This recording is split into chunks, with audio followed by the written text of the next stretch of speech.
There is a piece of knowledge that remained hidden for many centuries in the underground archives of the Vatican. It is not an ancient text, nor a simple prayer. It concerns to metals, to material elements that can be held in the hands and whose properties, according to certain ancient accounts, were supposedly taught by Jesus to his closest disciples in a secluded place, far from the Pharisees, the crowds, and anyone who might have reported this teaching to the Roman authorities.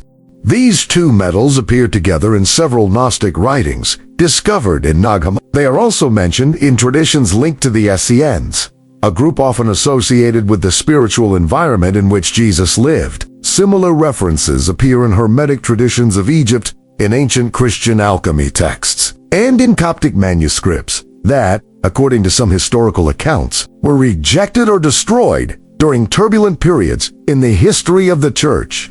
In these traditions, the metals were not seen as magical objects or superstition. They were described as instruments connected to spirituality, capable of influencing states of consciousness and the way a person perceives themselves spiritually. Some texts even speak of them as a kind of energetic protection or spiritual frequency. Interestingly, some modern researchers have begun to investigate how certain materials may influence the human body at electromagnetic or physiological levels.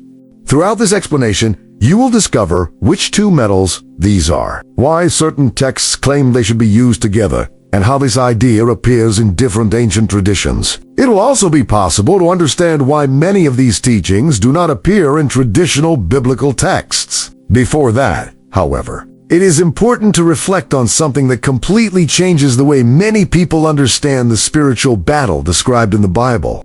For a long time, many people interpreted biblical expressions about spiritual forces merely as metaphors. When the Apostle Paul speaks about principalities, powers, and forces of darkness, many believe he is simply describing moral temptations, human weaknesses, or inner conflicts. But some ancient interpreters believed these words described deeper spiritual realities. Certain Gnostic texts speak about entities called Archons, a Greek term meaning rulers or authorities. In these narratives, they are described as beings that exist in an intermediate dimension between the material world and the divine reality. According to these traditions, these beings would not have the ability to create, only to imitate or distort what already exists. The texts claim that they feed on human emotional states such as fear, guilt, shame, or despair. Whenever a person remains trapped in these intense feelings, a kind of loss of spiritual energy would occur. These narratives also state that such forces influence humanity in many ways, through systems that feed fear, through repetitive negative thoughts, and even through distorted interpretations of spiritual truths. Another famous Gnostic text describes that these entities cannot tolerate certain spiritual frequencies. According to this tradition, Jesus supposedly taught ways to awaken these frequencies by associating them with physical elements of creation, especially certain minerals and metals. The reason would be simple. Metals conduct energy and possess crystalline structures capable of interacting with the physical environment. The human body, when it comes into contact with certain materials, can present measurable changes in its electrical and electromagnetic responses. To better understand this idea, it is necessary to look at an important moment in the history of Christianity. During the period of the Council of Nicaea, convened by Emperor Constantine, leaders of the Church gathered to define which teachings would be part of the official doctrine. Many texts considered divergent were rejected and classified as heretical. Among the discarded writings was some that addressed the relationship between physical elements of nature and the spiritual states of human beings. These texts taught practices that used stones, earth, and metals as support for exercises of contemplation and spiritual discipline. Some groups preserved part of these writings by hiding manuscripts in clay jars in caves in Egypt. Many centuries later, these texts were rediscovered and are now known as the Nag Hammadi Library. Within them appear references to two specific metals associated with spiritual protection and inner awakening. The first of them is silver. In ancient texts, silver is presented as a metal connected to purification and protection. Desert communities use silver vessels in rituals of spiritual cleansing. It was believed that this metal helped stabilize the energetic field of a person, creating a kind of barrier against negative external influences. Modern research shows that silver has interesting physical properties. It is one of the best electrical conductors known and also exhibits antimicrobial effects. Some studies investigate how contact with certain metals may influence physiological reactions in the human body, including responses related to stress. In Gnostic texts, this function of silver was symbolically described as the sealing of the field, meaning the creation of spiritual protection around the person. The second metal mentioned in these writings is gold. Unlike silver, gold was associated with inner awakening. In various ancient cultures, it symbolized what is incorruptible, pure, and eternal. Spiritual texts compared gold to the divine spark present within the human being, something that cannot be destroyed. Some researchers today study the behavior of gold at the microscopic level and its applications in medicine and technology. In certain studies, gold nanoparticles have been analyzed for their ability to interact with biological processes. In ancient texts, however, gold was interpreted mainly as a symbol of spiritual activation. It represented the amplification of consciousness and inner perception. The central point of these traditions was that the two metals should be used together. Silver represented protection, while gold symbolized the activation of the divine spark. Separated, each would have only part of the function. Together, they would form what the texts poetically describe as an armor of light. Some modern authors relate these ideas to discoveries about the electromagnetic field of the human heart. Studies indicate that the heart generates a measurable field around the body, and that this field changes according to emotions such as calmness, gratitude, or stress. When the mind and heart enter a state of emotional coherence, the body functions in a more balanced way. Many meditation and breathing exercises aim precisely to produce this state. Thus, for some scholars of ancient traditions, the metals would function only as physical symbols that help a person focus their attention and intention during spiritual practices, regardless of the literal or symbolic interpretation. These texts point to a central idea. The human being possesses within themselves a divine spark that can be awakened through spiritual discipline, inner silence, and connection with God. Many of these traditions disappeared throughout history or were forgotten. Others survived in manuscripts rediscovered recently. Today, they continue to be studied by historians, theologians, and researchers interested in the various ways in which the ancients understood spirituality. In the end, the deepest message of these texts is not about metals or rituals. It is about inner awakening. It is about remembering that the kingdom of God, as Jesus himself taught, is not only in temples or institutions, but also within the human heart. And this may be the most powerful part of this entire teaching, the certainty that each person can seek their own spiritual transformation, drawing closer to truth, light, and the divine presence that has always been within them. When reflecting on these themes, it is important to realize that throughout history, different peoples have sought to understand the relationship between the material and the spiritual world. Since the most ancient civilizations, there has been the conviction that the human being is not only a physical body, but also a spiritual reality in constant connection with God. Many spiritual masters taught that the entire universe functions in harmony. Nature, the elements of the earth, metals, stones, and even the human body itself participate in this order, created by God. For this reason, in various ancient traditions, certain material objects were used as symbols or instruments that helped people focus their minds and spirits on the divine presence. Among the Essenes, for example, there was a deep respect for spiritual purity and inner discipline. They lived in communities in the desert, dedicating their lives to prayer, the study of the scriptures, and spiritual preparation.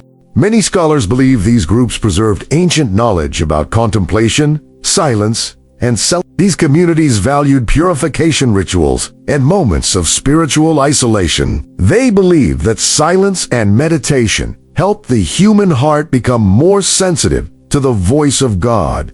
In this context, certain physical objects were used not as sources of power in themselves, but as of the divine presence and the need to keep the heart pure.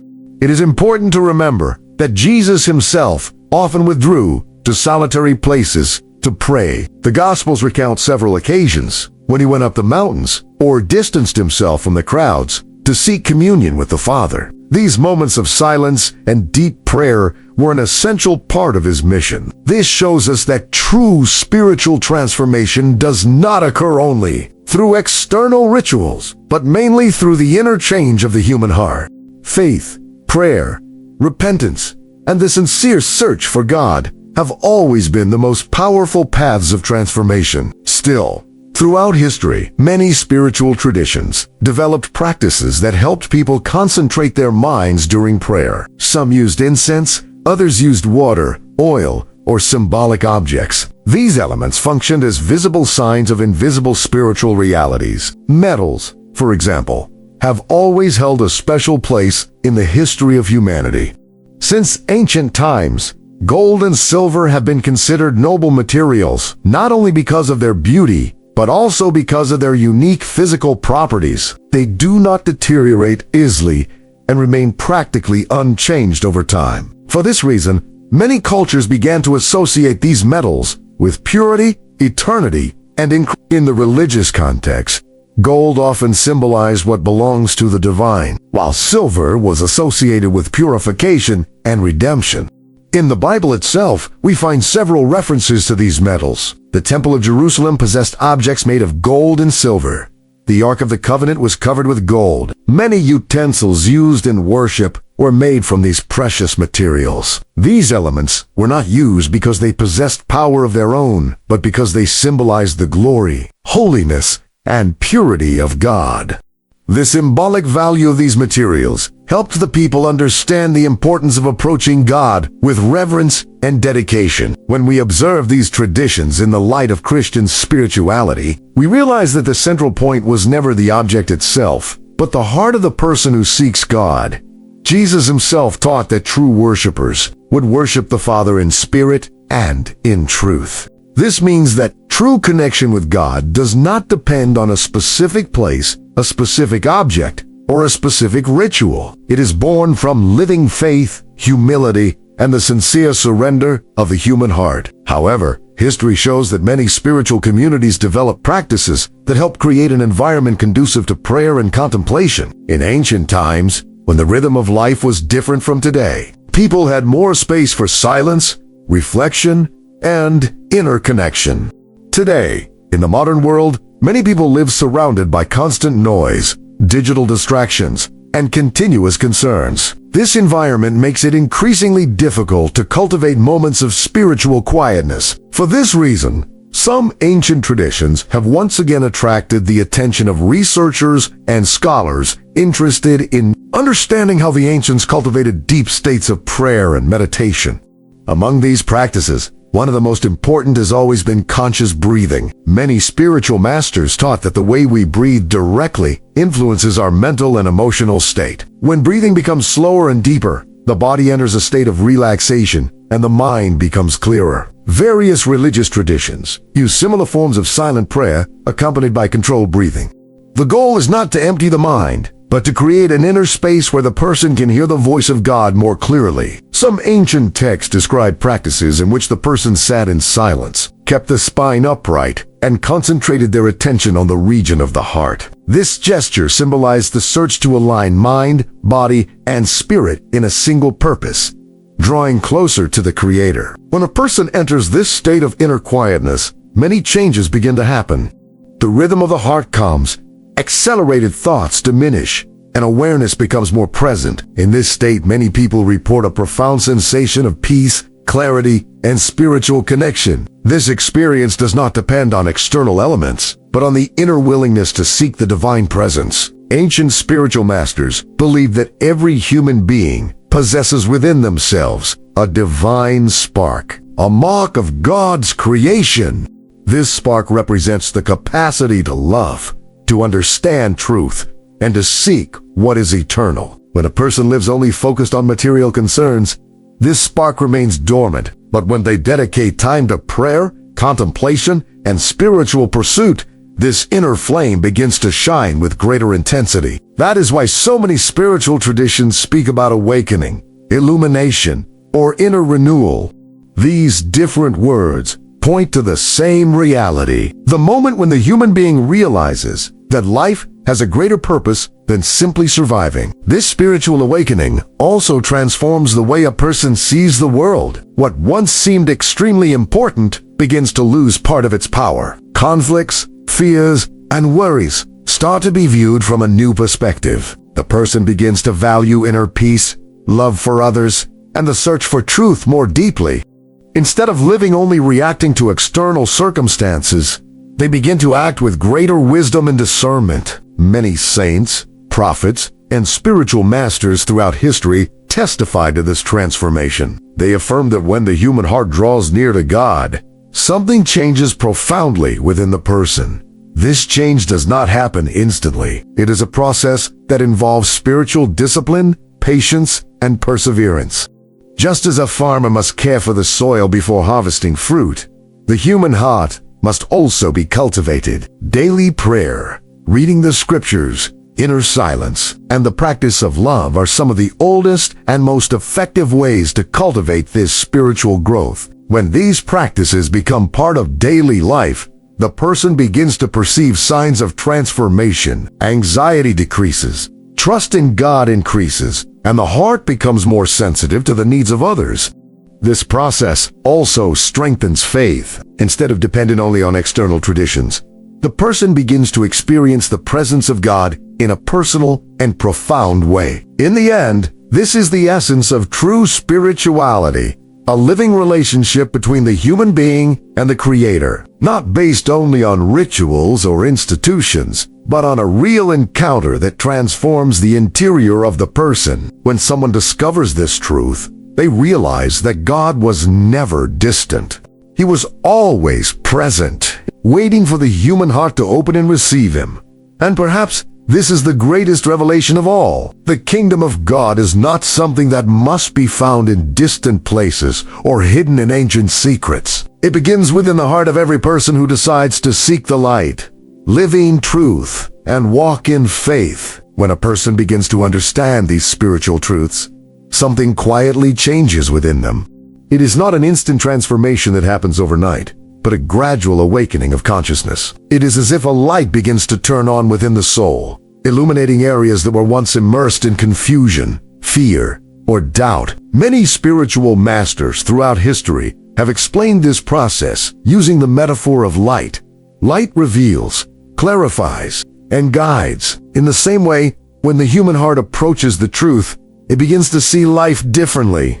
What once seemed complex begins to become simpler, and what once seemed impossible begins to reveal new paths. This spiritual awakening also brings with it a new kind of sensitivity. The person begins to better perceive their own emotions, their thoughts, and even the influences they receive from the environment around them. They begin to understand that not everything that passes through the mind necessarily represents the truth. Thoughts, many times, are like waves that come and go. Some bring peace, others bring restlessness. When someone learns to observe these internal movements with greater awareness, they begin to have greater mastery over their own mind. This principle was already known in many ancient spiritual traditions. Ancient masters taught that the human mind can be compared to a lake. When the lake is agitated, its waters become cloudy and do not reflect the sky clearly.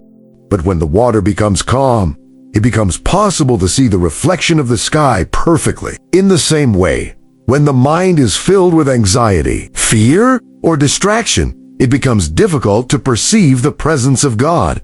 But when the heart finds silence and serenity, something extraordinary happens. The person begins to feel a peace that does not depend on external circumstances. This peace was mentioned by Jesus himself when he said he would leave his followers a peace different from the one offered by the world. It is not a peace based on the absence of problems, but a peace that arises from deep trust in God. When someone lives in this state of trust, fear begins to lose its strength. Concerns continue to exist, but they no longer completely dominate the mind. The person learns to face difficulties with greater balance and hope. This inner state also strengthens spiritual discernment. Discernment is the ability to perceive what is true and what is illusory, what builds up and what destroys. In a world full of information, opinions, and distractions, This ability becomes extremely valuable. Often, people seek answers outside themselves, hoping someone will tell them exactly what to do in every situation. However, throughout history, many spiritual masters taught that God also speaks to the human heart through conscience. When conscience is aligned with values such as love, justice, compassion, and truth, it becomes a kind of inner compass. This compass does not replace faith or spiritual teaching, but it helps the person walk with greater wisdom in daily life. Another important aspect of this awakening is the transformation of human relationships. When someone goes through a real process of spiritual growth, the way they relate to others also changes. The person becomes more patient, more understanding, and more willing to forgive. They begin to realize that every human being carries their own struggles, their own wounds, and their own challenges. This more compassionate view does not mean accepting injustices or ignoring mistakes. It simply means understanding that everyone is in a process of learning and transformation. Love for one's neighbor, so emphasized in the teachings of Jesus, arises precisely from this understanding. To love is not only to feel affection, it is to act with mercy, respect, and kindness, even when it requires effort. Throughout history, people who lived this love deeply transformed entire communities. They became sources of hope in difficult times, helping others find the courage to continue. This type of spiritual influence does not depend on fame, power, or social position. Many times, it is born in simple gestures, in words of encouragement, or in silent acts of service.